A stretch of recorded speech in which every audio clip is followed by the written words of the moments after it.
Olá, boa noite, seja muito bem-vindo. Estamos ao vivo pela TVeja, a TV de Veja na internet. E a gente vai discutir, claro, as duas pesquisas recentes que saíram do forno agora mesmo. Tem Ibope, tem Datafolha. E hoje o nosso colunista é o Ricardo Sete. Tudo bem, Sete? Tudo, Joyce, e você? Tudo ótimo. Duas pesquisas acabaram de sair do forno. Vamos começar pela mais recente, Datafolha, que mostra Dilma Rousseff com 35% das intenções de voto, seguida de Marina Silva com 34%. Aécio Neves aparece com 14%. Margem de erro de 2 pontos, para mais ou para menos. Minutos antes, pesquisa Ibope. Dilma Rousseff 37% e Marina Silva 33%. Aécio Neves, você vê aí a imagem dos candidatos. Aécio Neves com 15 pontos das intenções de voto aí do eleitorado brasileiro, margem de erro também de 2 pontos percentuais, e a sensação que dá é que houve uma mexida no cenário eleitoral. Mexeu alguma coisa, Sete?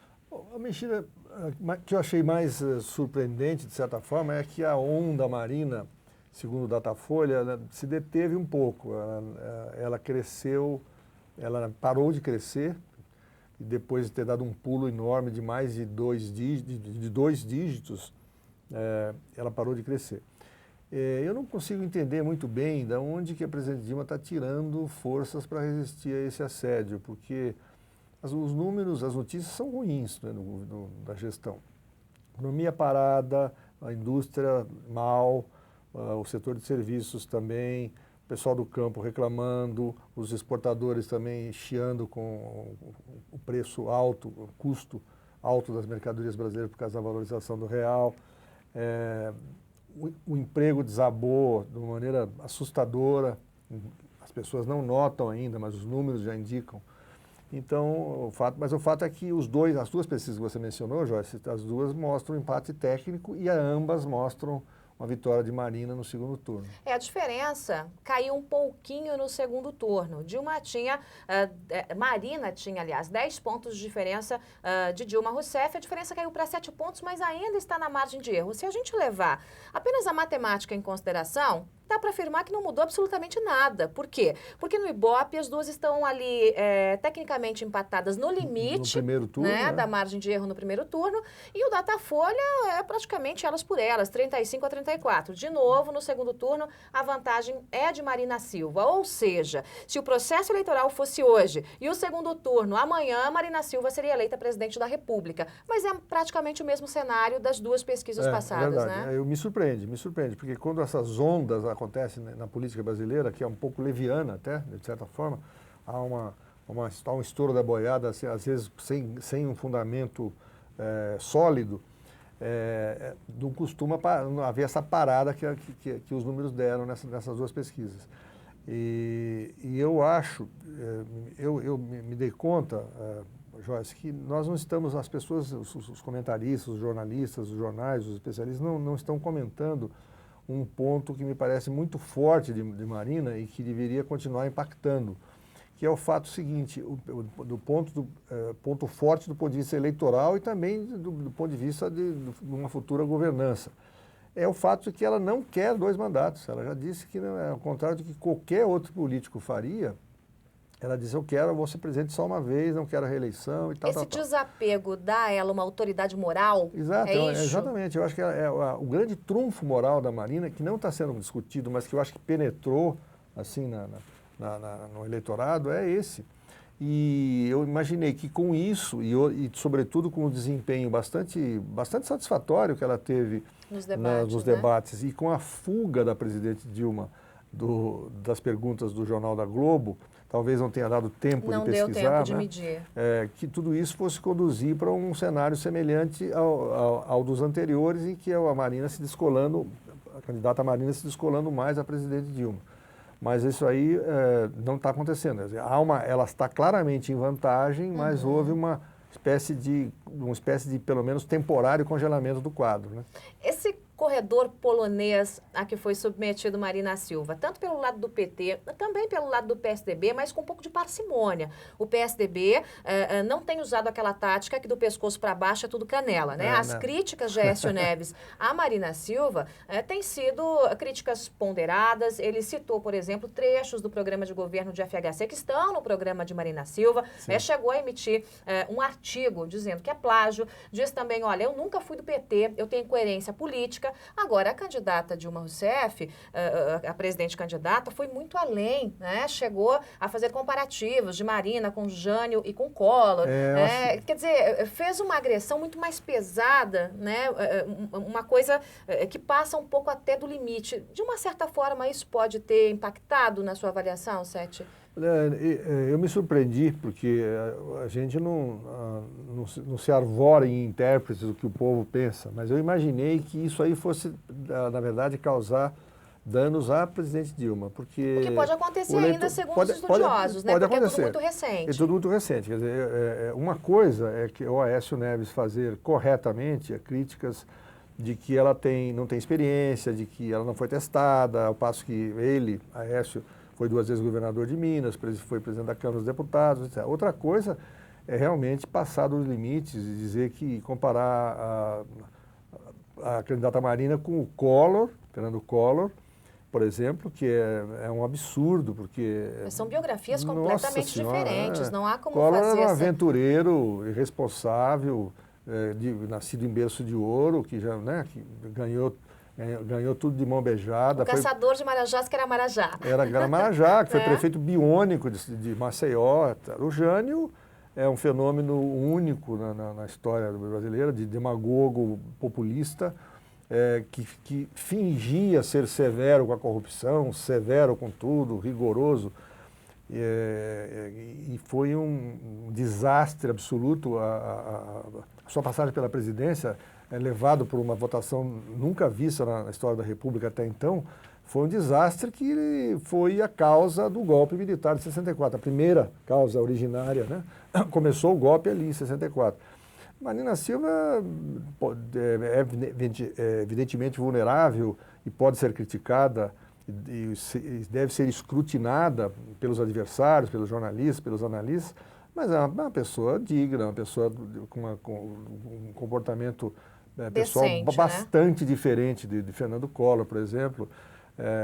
Acho que me pareceu que esse tipo de ataques a ela vai desfavorecer a presidente Dilma, mas por hora os efeitos ainda não apareceram. É tudo muito recente. Ontem mesmo conversei com o professor, sociólogo, cientista político, Antônio Lavareda, e ele me disse que essas agressões devem gerar um efeito bumerangue para a candidata Dilma Rousseff. Ela agride a Marina, ela sendo a mais rejeitada, a Marina sendo a menos rejeitada. O óbvio é que, primeiro, Marina entre numa linha de vitimização, quer dizer, Dilma, que é a mais rejeitada, agride a menos rejeitada, e aquela que é mais acolhida pelo eleitorado brasileiro, apanhando nessa disputa, quer dizer, o eleitorado compra a briga, né? E isso deve ser um reflexo aí nas próximas pesquisas. Mas o que me chamou a atenção é que a presidente Dilma, hoje mesmo, resolveu adotar um tom um pouquinho diferente em Belo Horizonte. Ela admitiu muito de leve os erros do governo dela, e muito de leve mesmo. E disse assim, olha, a gente pode até mudar, a gente pode fazer mudanças na equipe econômica. Realmente a economia não está tão bem assim. Eu gostaria que tivesse crescido mais. Agora, mudar de verdade é dizer o seguinte, o meu ministro da Fazenda, se eu for eleita, será fulano de tal. O meu presidente do Banco Central será o cicrano. Isso seria se comprometer com mudança, porque até então, não é? Joyce, eu acho difícil uma presidente que não vai bem do ponto de vista do governo ficar fazendo promessas como se ela fosse uma mera candidata. Há uma série de coisas que ela promete, que vai ser isso, vai ser aquilo e tal, e por que não foi feito até agora? Quer dizer, é a pergunta que qualquer brasileiro razoável se faz, né? Um candidato que promete é uma coisa, um presidente que fica acenando com um futuro que nunca chega e já está há 4 anos no poder é outra. E isso, inclusive, foi uma das perguntas ontem do Jornal da Globo. O William Vac e a Cristiana Pelágio fizeram uma pergunta em relação, por exemplo, ao índice de analfabetismo no Brasil. A presidente Dilma não compareceu à entrevista. Algumas das perguntas foram lidas no ar, estrategicamente, Parece um erro da candidata e você vai poder me avaliar isso, mas os apresentadores perguntaram, por exemplo, olha, o presidente Lula prometeu erradicar o analfabetismo. A senhora também. Mas foi justamente no seu governo que cresceu o analfabetismo nos últimos 15 anos. Como é que se explica? Exatamente, né? Exatamente. São as contas que que a candidato governante tem que prestar, não é? Quer dizer, são números, são fatos, é matemática, né? não tem como discutir. Não tem como discutir. E em relação à sua pergunta sobre a ausência da presidente, eu acho que me parece que a grande maioria dos eleitores não vê o programa nesse horário, embora o William Wack seja, na minha opinião, um jornalista extraordinário, seja talvez o melhor jornalista da televisão brasileira e um excelente entrevistador, o programa vai ao ar muito tarde. Muita gente não viu, mas a repercussão e o uso que se faz, né, nos programas no horário eleitoral e a repercussão que é na mídia, nas mídias sociais e tudo mais, de que a presidente foi fujona, de que ela não teve medo das perguntas e tal, não é conveniente para ela. E realmente as perguntas são 6, se não me engano, né? 6 perguntas. São perguntas todas muito pertinentes e difíceis de responder e cujas respostas da presidente ensejariam outras também igualmente embaraçosas. Que é o que a imprensa tem perguntado o tempo todo. A questão da economia, a questão do analfabetismo, as mudanças que foram prometidas e até agora não aconteceram. Quer dizer, todo dia o site de Veja coloca esses questionamentos e as respostas não vêm. Aliás, ontem mesmo a gente falou da repercussão. Era por volta de 1 da manhã, essas perguntas já estavam lá em veja.com, nosso editor de Brasil, Silvio Navarro, atento, já publicou as perguntas que não tiveram respostas da presidente. Você também publicou, nosso colunista aqui. Quer dizer, a imprensa toda acabou repercutindo, ainda que a audiência não seja a maior do jornalismo nesse horário, mas a repercussão foi muito grande. Sim. São aquelas coisas, né? Quer dizer, uma presidente que não apenas tem dificuldade de explicar questões administrativas do seu governo, mas tem uma série de temas que ainda não, para minha surpresa absoluta, não foram colocados no horário eleitoral, nos debates e também esses das perguntas de ontem. E também nos questionamentos, a questão da amizade fraterna com ditaduras horrorosas como Cuba, as relações diplomáticas do Brasil com o Irã, toda essa coisa, essa intimidade com os regimes bolivarianos, como Venezuela, Bolívia, Nicarágua, etc., em detrimento dos nossos aliados tradicionais. Quer dizer, tem toda uma parte aí, a omissão do Brasil no campo dos direitos humanos, deixando de condenar ditaduras sanguinárias na ONU. Quer dizer, isso aí falta muita coisa para a presidente responder, não é? Não é só não são questões internas, são questões que têm a ver com a dignidade do Brasil, com a postura do Brasil no plano internacional. Agora, o problema, talvez, e aí é uma orientação dos marqueteiros da campanha do PT, é justamente a grande dificuldade que a presidente candidata Dilma Rousseff tem com os microfones e também ao ser questionada. Ela perde a linha muito facilmente e aí ficou aquela situação entre a cruz e a espada. Né? Quer dizer, o que vai ser pior para a imagem da presidente candidata? Ela comparecer ou ela não ir, né? Na verdade, às vezes eu tenho a impressão que ela foi constrangida a ser candidata pelo Lula. Ela não desejava isso. Ela parece estar incômoda na condição de presidente. Ela não me parece que ela desfrute do poder. Uhum.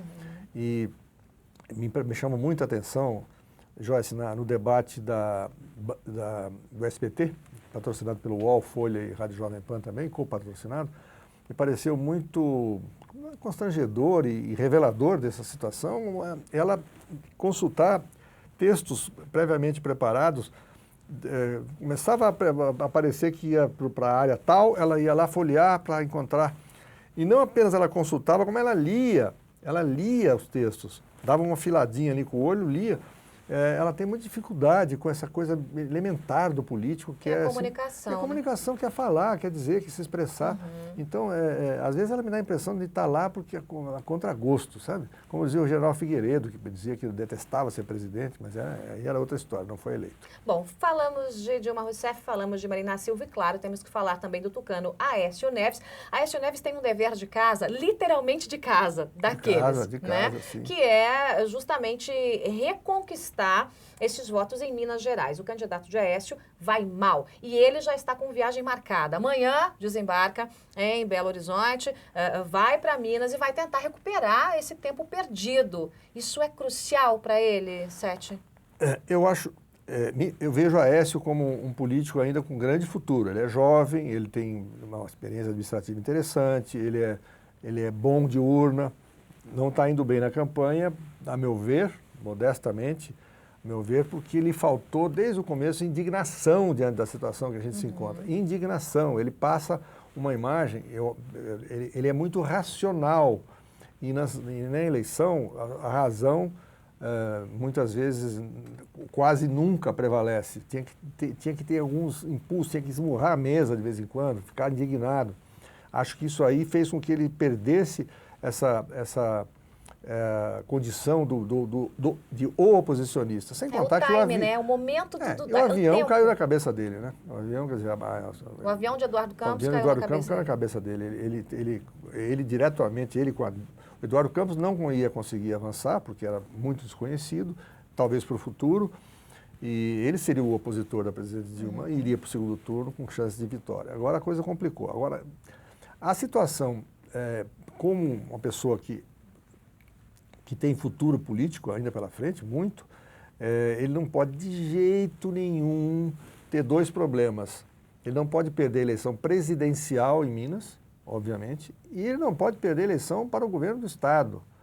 Não pode deixar que o PT conquiste Minas Gerais. Eu acho que ele estaria liquidado politicamente se isso vai acontecer. Por quê? Razões óbvias, mas vamos ver os antecedentes. Ele se elegeu governador 2 vezes no primeiro turno.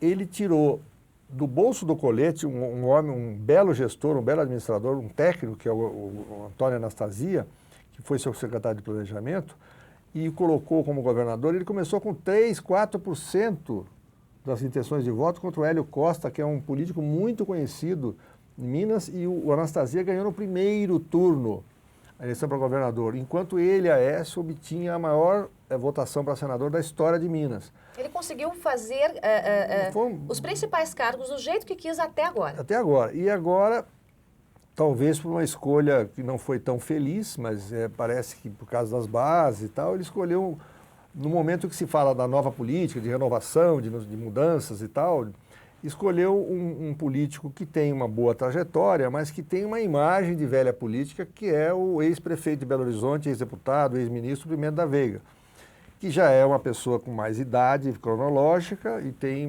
mais tempo de carreira, quando havia no páreo o ex-secretário de Saúde, que é um deputado jovem, que durante 8 anos foi secretário de Saúde e conhece todos os municípios de Minas, que era o Marcos Pestana. Ele cogitou do Marcos Pestana, mas parece que houve dificuldades na enorme aliança que ele montou de mais de 10 partidos para apoiar o Pimenta da Veiga, e ele acabou optando por Pimenta da Veiga.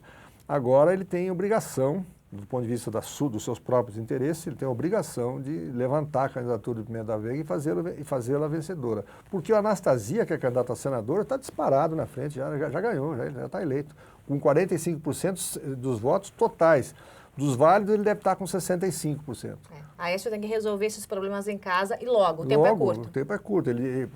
Se eu estivesse no lugar de um político como ele, eu iria para o meu estado, passar 4, 5 dias percorrendo o estado inteiro tentando reverter isso. Muito bem, nosso tempo acabou, mas eu quero te fazer um convite, Ricardo Sete. Pois não. Amanhã, o nosso entrevistado aqui em TV, já conversa no Aqui Entre Nós, é com o J.R. Guzzo. Ah, meu Deus. Ele estará aqui conosco. Maravilha. Será uma conversa especial. Ele que é colunista de Veja, e você está convidado, você também, a participar dessa discussão. Um grande prazer. O Guzzo é um mestre de jornalismo, um mestre do bom senso, um crítico ferino das barbaridades brasileiras. Vai ser um grande prazer estar aí. Muito bem, está aqui, Ricardo Sete, no Aqui Entre Nós. Você acompanha todos os dias a análise dos principais fatos políticos na corrida eleitoral, ao vivo, às 8h30 da noite, aqui em TVeja, a TV de Veja na internet. Faz parte aí da nossa cobertura eleitoral. A gente se fala já já. Muito obrigada pela companhia. Tchau. Obrigada, Sete. Conto com a sua audiência amanhã aqui. Com certeza. Até mais. Até.